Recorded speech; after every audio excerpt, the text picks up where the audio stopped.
Mist by Henry David Thoreau.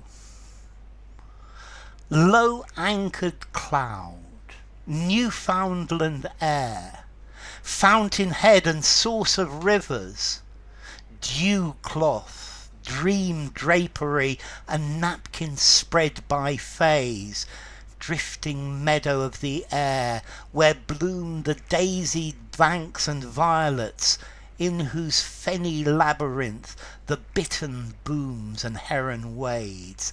Spirit of the lake and seas and rivers bear only perfumes and the scent of healing herbs to just men's fields.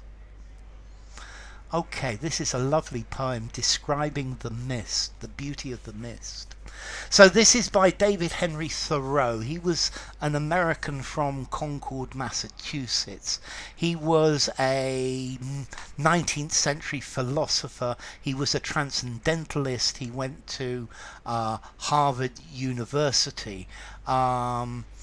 Okay, so transcendentalism was a literary movement in the late 1820s and 1830s in New England. It believed in the goodness of people and nature and the corruption of society and its institutions.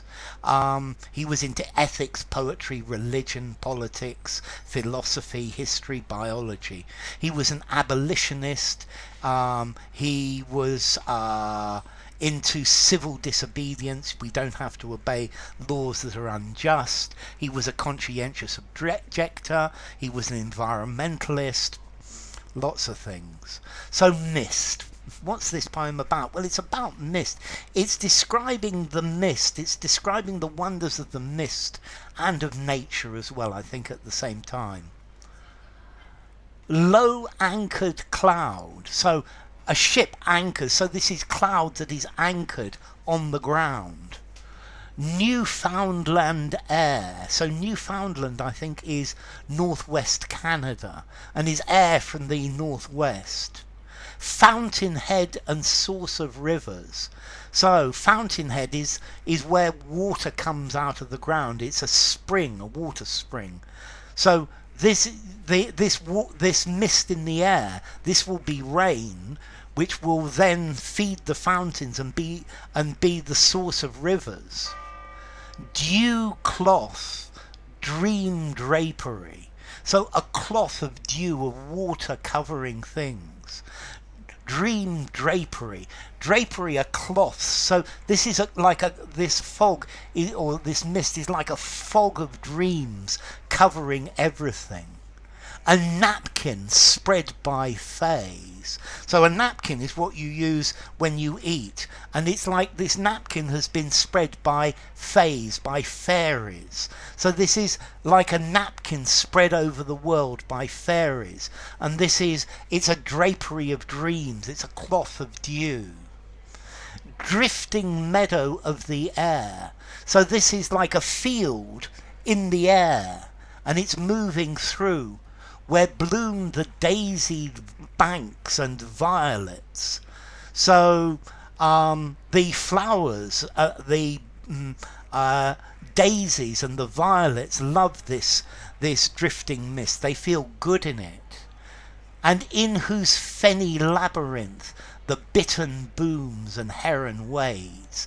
So fenny is a fen. A fen is a wet place where there is water. Water in lakes everywhere. It's a very damp place, like an estuary. So he's describing this mist as a field of the air with banks of daisies and violets growing in the air. And it's a labyrinth where the bittern booms. The bittern is a bird, and it's the sound of it, a calling. And the heron, a bird with a long beak, it wades, it walks through the water.